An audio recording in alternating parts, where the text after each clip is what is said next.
大家好，如果说赵丽颖离婚是因为婚姻理念的差异和原生家庭的冲突，甚至于说是未婚先孕或奉子成婚的苦果，那么当代社会出现那么多的闪婚闪离的现象，到底其背后的原因又会是什么呢？首先，中国的生育率和离婚率，一个呈现了断崖式的下降，一个反而是火箭式的上升。为此，2021年1月1号起，中华人民共和国民典法为离婚程序增加了一个强制性质的冷静期的概念。这种冷静处理的确有利于男女双方重新审视一番自己的婚姻理念和冲突内因，重新思考一番自己结婚与离婚的目的，认真评估一下自己离婚后的影响与后果。说实在的，离婚的原因数不胜数，难以概述，包括某一方出轨，某一方不务正业或者好吃懒做，婆媳关系无法调和，以及男人不举，女人性冷，其中一方不孕不育等等等等，都是大到无法调和的质变矛盾。然而更多的离婚却是一些鸡毛蒜皮的小事，例如夫妻之间生活习惯有出入，夜晚作息不合拍，以及一言不合便造成的冲突，或者一句玩笑话所激化出的冷战等等等等，都是小到一地鸡毛的量变元素。总体上看，近年来离婚当事人的平均年龄迅速下降，离婚数量却在不断的增加，维系婚姻关系的韧度也在不断的降低。以赵丽颖为例，形象、气质、能力都不差的她，与其说是嫁给了冯绍峰，更准确的说，她是嫁给了冯绍峰的家庭，甚至可以说是嫁给了妈宝男的老妈。这种婚姻的韧度从一开始就相当的脆弱，因为两代人的代沟原本就很难调和，或者说难度很高，除非赵丽颖愿意单方面的付出和牺牲，完全的进行妥协。然而从小就独立，一向都好强的赵丽颖显然不可能委曲求全，这便提醒了广大的男性同胞们两个相当重要的婚姻健康的要点。第一点就是所有婚姻都需要夫妻双方共同担当，共同经营，绝不能让父母的声音成为决定性的因素。结婚可比恋爱复杂太多了，婚姻不仅仅是两个人的结合，更是两个家族的结合。也就是说，婚姻就像一个容器，不仅承载了两个人的感情，还掺杂了原本陌生的对方家庭成员的感情。如何协调和处理好对方家庭，就需要夫妻双方的共同参与和努力，而非缺席。很明显，妈宝男冯绍峰却把自己的角色交给了自己的老妈。第二点就是任何婚姻中，夫妻二人最好的关系就是彼此的独立，这点至关重要。经济的独立和人格的独立是保证婚姻健康的两大前提，其中经济的独立是夫妻双方能够保持平等对视的核心前提和基本保障。话说赵丽颖在生完孩子之后，冯绍峰的妈妈便出面尝试说服她专心做豪门的生育机器，为第二胎、第 N 胎做好准备。这跟香港首富的婚姻价码毫无二致。也就是说，要让赵丽颖成为冯绍峰的附属品，或许这是不少怀揣豪门梦的女孩子们梦寐以求的事情。然而对于一向聪明独立的赵丽颖而言，这便意味着从此失去了夫妻双方平等对视的良性基础。这个时候，其实作为夫妻一方的冯绍峰的意见至关的重要，他对赵丽颖的支持是这段婚姻持续与否的决定性的因素。然而却没有然后，两个人如果同心同德去经营一段婚姻，那么他们的婚姻抗风险的能力就异常的强大。然而如果完全不能同心同德的话，赵丽颖就只有选择把自己的命运牢牢地掌握在自己的手中了，而且还要及时尽快的止损。如果您站在赵丽颖甚至冯绍峰的立场，就会如何的选择呢？是听从内心的声音，还是听从长辈的声音呢？是选择站在自己的角度替对方思考，还是选择站在对方的角度呢？是做一个不会计较彼此的大方女孩，还是做一个懂得保护自己的精明女孩呢？欢迎您有一说一，分享心声，谢谢。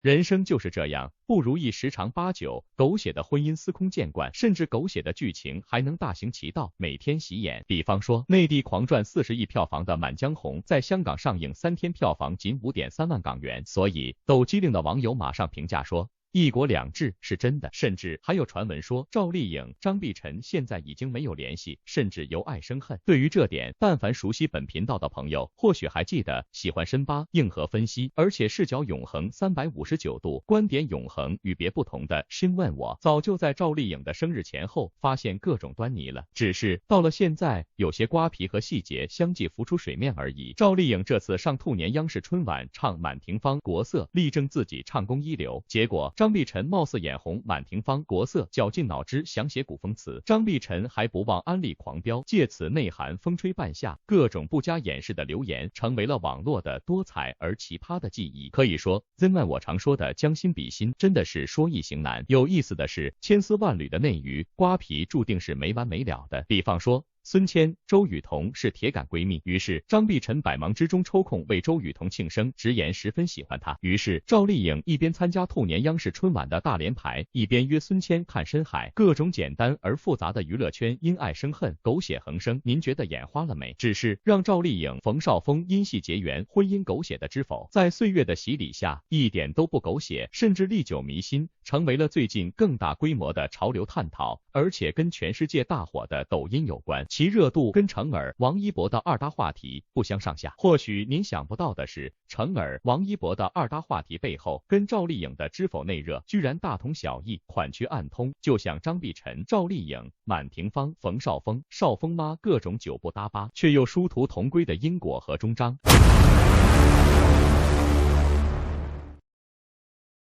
大年初一上映的《无名》，截止今日已经上映22天了，电影累计票房也到了8.5亿，在春节档6部影片里排名第4。《无名》的电影票房虽然放在国产春节档里不算非常好的成绩，但是这已经是超出导演成尔的票房预期了。毕竟资料显示，截止目前，成尔导演个人执导电影的累计票房只有10.01亿。其中85%的票房还都是无名贡献的，也许是亲眼见证了流量粉丝的疯狂，吃到了流量带来的舆论红利和票房红利。2月11日晚，导演成尔在电影《无名》路演活动中明确表示，他将与《无名》的主演王一博继续合作他执导的下一部作品《人鱼》。娱乐圈导演都有自己常合作的演员，被称为 X 郎，比如国师的某女郎天团，冯小刚导演的冯女郎大队同理可得。至此，王一博也成功晋级尔男郎了。早在2016年，成尔导演曾在某网络平台发表过一篇4000字左右的小说，名为《人鱼》。这篇短篇小说《人鱼》可以让好奇的瓜友对电影《人鱼》管中窥豹。在小说《人鱼》当中，女主人公是一个家住涿州的女孩子，她只有初中学历，无法找到好的工作。早先，她只能站在街边发小广告，而后来，这个女孩子在北京工体旁边找到了一个水族馆的工作，下水当美人鱼。这份工作是按照次数付费，每次下水是30分钟，给35元报酬。女主人公正常情况之下，每日可以下水3次，获得超过100元的收入。但是在通勤方面，女主人公遇到了困境，她需要每天很早起床，从涿州的家中出发，坐3个小时的公交车，然后进入到北京的公交站点，继而步行30分钟才能到达水族馆。这意味着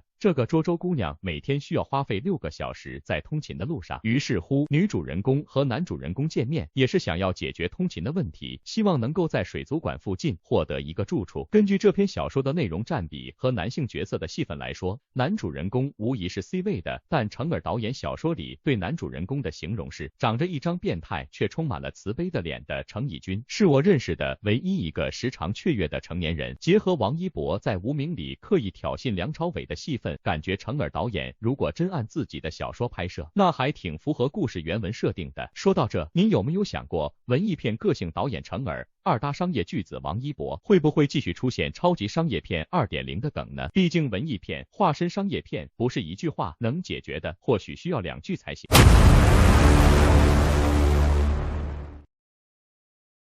视角永恒359度，观点永恒与别不同的星问我说过，早在大年初2的时候，程耳导演便通过无名的官方媒体平台告知了影迷，将继续合作王一博进行文艺片《人鱼》的拍摄。另外，我已经逐字逐句的对程耳的文笔进行了解读，他的文字很有风情，也有风骨，只是这种坚持会给王一博带来哪些更大的帮助和裨益呢？您考虑过没？程耳导演2次合作青年演员王一博，资方依旧是博纳影业，其实可以很好的证明2点。第一点，青年演员王一博的演技是获得了程耳导演肯定的，不然不会有第2次的合作。第二点，程耳导演虽然文艺属性明确，但其有着非常耀眼的商业价值，文艺片照样可以实现高票房。电影资方多次合作程耳导演，亦是明证。关于青年演员王一博在电影《无名》当中的演技，其实没有什么有效的争议。什么叫有效争议呢？就是说演技好的能够说出哪里好来，而说演技差的也能说出到底何处差来。青年演员王一博在《无名》当中的演技，今晚我已经做过分析内容，肯定他的多层次表演，这里不赘述。关于说演技差的，虽然也有类似声音，但看不到认真的论证，大抵都是过嘴瘾、瞎嚷嚷的，不能当作有效观点去看待。程耳导演愿意2次合作王一博，首先是王一博这位青年演员确实有演技，且有较为不错的演技层次，其次则是王一博在演技上的个人特色是非常符合程耳导演电影的艺术审美气质的。大体来讲，王一博在个人表演上自带一种明朗的忧郁，程耳导演的多部电影也有这种忧郁感，这种气质是演员去实现文艺片层次的重要演技前提准备条件。在文艺作品当中，忧郁其实是一种思考气质，导演通过作品去思考人生与社会，而演员则通过忧郁去呈现角色和时代。王一博合作程耳更像是文艺层面上的强强联合，青年演员王一博很可能凭借合作程耳导演的作品，让他在电影节上获得新人奖的一些奖项。今晚我感觉这只是时间的问题了。在资料平台当中，电影《人鱼》也只确定了王一博和王传君主演，故事内容等其他物料也并未放出。男主人公很可能就是电影《人鱼》当中王一博出演的角色，则是北京本地人，他有着人性善良的一面，当然也有另一面。王传君应该饰演的是男主角的朋友，俩人在小说《人鱼》当中也有不少的交集，并且要一起帮助这位涿州姑娘租一个北京城中村的房子，并且希望半年起租。女主人公因为经常下水，造成身上和脸上开始起包，而水族馆当中装扮成为美人鱼是需要露背的，女主人公身上的包容易给游客们造成不好的视觉体验，因此女主人公已经无法继续下水了，只能等待病情好转之后才能再次胜任。和女主人公一起工作的女孩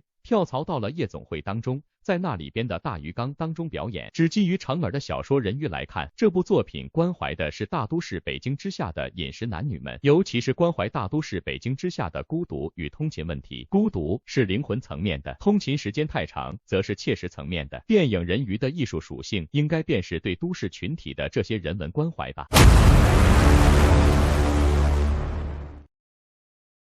不知道从什么时候开始，知否也开始像《甄嬛传》《父母爱情》《武林外传》《琅琊榜》等电视剧一样，成为网友口中刷抖音途中的拦路石。也就是说，喜欢刷抖音的人，一旦刷到知否的短视频，就会立马变为赵丽颖的粉丝，然后不看抖音追知否去了。而最近一个年度排行榜也证明了知否的耐看。酷云互动官微发布，知否成为了近5年来古装剧的收视冠军。好剧就是这样，值得一看再看。这也不禁让人想问，这些剧究竟有什么魔力，让人只要瞥一眼就会沉浸进去，难以自拔？可以说，几大要素能够让脍炙人口的经典剧集慢慢进化成为钻石永流传的精品。首先，融于生活。很简单，看一部影视作品是否成为经典，就看它有没有融入到众人的生活之中。这些神剧除了久居播放清单，还会因为各种奇怪的原因登上热搜。几天前，春晚播出，微博突然出现了一条热搜：知否春晚篇。原来，春晚节目组邀请了知否中明兰和如兰的扮演者赵丽颖和张嘉宁，却没有邀请他俩在剧中的死对头莫兰扮演者诗诗。于是，网友立马基于剧情开始用剧中人的经典台词进行调侃，这些调侃相当有才，也就是说，喜欢知否的人居然不仅能完整背出台词，还能让网友熟练使用扎堆玩梗，可见知否的受欢迎程度。一部好剧对观众的影响不仅是台词，还有剧情。有人会说，好看的剧这么多，为什么偏偏知否、甄嬛传、武林林外传》等剧能被网友一次又一次的提起呢？其实最落地的原因应该就是陪伴感。众所周知，《甄嬛传》78剧，《知否》76集，《武林外传》80集，这些神剧的剧情无一不是时间跨度长，故事起伏大，包含内容多，又因为剧情好看，除了可以提供观众足够多的玩梗素材，也能让电视机前的观众随便点开一集，就能瞬间走进剧中人物的生活片段，一集一集看下去，就像网友说的，在看这些剧的时候，就像在和他们一起生活。观众会随着甄嬛的后宫位次而起伏，会觉得自己也是同福客栈中的一份子，会为明兰从一个庶女逐渐成长为一个侯门主母而欢喜。看得多了，陪伴久了，自然也就说起台词来滚瓜烂熟，玩起剧情来得心应手，跟着就是要高于生活。当然，如果仅仅是追求陪伴感，作为吃饭时的背景音，这些作品还不足以成为神作。更难得的，这些剧的剧情可以让我们挖掘更多的内涵来。首先便是情绪价值，一部剧受欢迎是基于观众对美好故事的向往，对真挚情感的渴求。那么《甄嬛传》《知否》等剧就在于扎实的剧情可以给人更多的解读空间，难怪有人说一部《甄嬛传》养活了一大半视频解读 UP 主，而同样的现象也出现在《知否》上。虽然和《甄嬛传》一样，也是一部讲述女主成长的作品，但《知否》更加日常落地，围绕着家长里短，因此更贴近普通人，所以剧中有很多台词都堪称生活哲学。比如这句话，依我看，读书无用，这话都是骗人的，若是真无用，那怎么天下男子都要去赶科场，难道是闲得慌？我觉得这句话不过是那些男人们希望女人们一辈子浑噩愚昧，乖巧听话，好摆布。再比如，既入穷巷，就应及时掉头才是，切不可等一世消磨，悔之晚矣。人生在世几十年，家族上百年，朝廷更迭，何有尽头？若亲眷不能克己复礼，携手共度眼下的经营，终究是梦里黄粱，随时倾覆，与人相守，最终依靠的还是那最低处，品性的最低处。与人相守几十年，终究还是要看看最低处的那儿能不能忍得下去。眼睛是长在前面的，本就应该向前看的。来这世上一遭，本就是要好好过日子的经典之所以为经典，不仅于好看，更在于他们的剧情高于生活，在冰山下有更多体谅，让观众去品读回味。《甄嬛传》如是，《知否》亦如是。经典从何而来？基本上都是基于剧情分析。那么摄影、音乐、演技、美术这些不重要吗？当然不是，恰恰相反，这些经典作品的其他板块同样扎实。《甄嬛传》全员演技巅峰，孙俪自不必说，网友甚至笑称说甄嬛的演技还没孙俪的好。知否的导演张开宙本身就是摄影出身，在这部剧里，为了使画面更贴近古人生活，他特意在拍夜景时完全使用蜡烛照明，这才使得知否有了耳目一新，区别于其他的古装剧的质感和氛围。这些元素其实都是为剧情服务，本就不该引人注意，一切操作都只为呈现出更好的作品，才是一部影视剧创作的正确过程。剧情不够吸引人，演技不能信服人，终究是本末倒置，难成经典的 Zen One。 我也为此举过不少例子，野蛮生长或者说风吹半夏，就是 Zen One 我说到口干的有感剧情，无论在粉丝造反事件之前，还是不良时间意外封神之后，剧情始终支撑起了赵丽颖的吸引力。特别是 Zen One 我反复深扒的编剧梗，真的值得大家回顾一下，扔砖一把。因为大多数影视作品的创作目的已经不再是更好的作品，而是更大的市场。在这些剧的创作过程中，大家看不到对戏剧的热爱，对创作的热忱，只有对利益的追逐，对市场的媚俗。单拿为了吸引更多粉丝请流量明星这一个操作来说，就得应付番位争夺、档期配合、戏份删改等问题，还要承受拍摄过程的种种限制，这就已经侵扰了创作环境，更别说因为高额片酬而压缩的制作费用。所以近些年的国产剧才会逐渐进入了一个怪圈，越是大流量、大 IP、大制作、大宣传的作品，最后往往越会扑得轰轰烈烈。我们看到了太多这样曾经在网上招摇过市，却因为某个演员出现问题，最终踪影全无的影视剧。今日轰轰烈烈，明天就可能销声匿迹，因为市场始终在变，而流量明星的商业价值也可能是泡沫，而他们的并排而立，就是一个个让人警醒的墓碑。那什么才是市场颠扑不破的真相呢？是好的作品，哪怕没有流量演员、宏大制作，一样会被观众看到。另外我提到的刚刚大结局的狂飙就是一个最好的证明，全剧没有一个流量演员，主角张颂文甚至是租房生活，却能在播出后豆瓣评分 9.1， 一再登上热搜，掀起全网追剧潮。为什么会这样呢？因为剧本优秀，编剧团队以真实的社会事件和民生问题为素材，历时2年多用心打磨剧本。因为演技在线，